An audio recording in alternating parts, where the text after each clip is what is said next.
I just want to clarify, so for your listeners who may not know, we started talking about Changa, Yeah, which yeah, which is actually a mix yeah. between two different plants. It has a Syrian rue and a Mimosa hostilis, which has DMT in it. One contains an MAO inhibitor, so it's kind of like a smokable ayahuasca, is what it's Yeah. like. Yeah. Oh, interesting. Okay. Is there any other psychedelics that are in the book as far as examples too? Oh yeah, we cover the whole gamut. There, there's it's not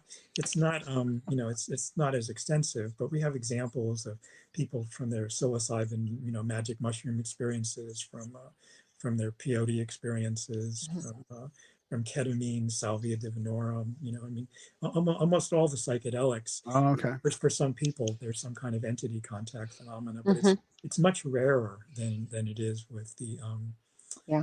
with pure DMT. But people talk about, ayahuasca having a spirit to it. People talk about the mushrooms having a kind of spirit or entity that that talks to them or communicates with them. And so it's not an uncommon experience with other psychedelics.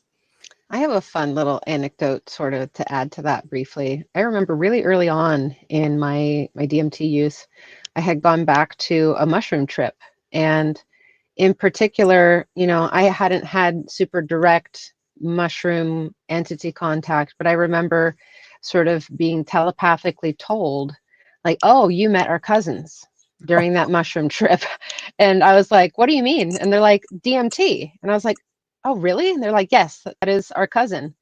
We're sort of like the more terrestrial, sort of like earth ambassador of that same energy. But if you're talking to DMT, like, feel free to dive into that.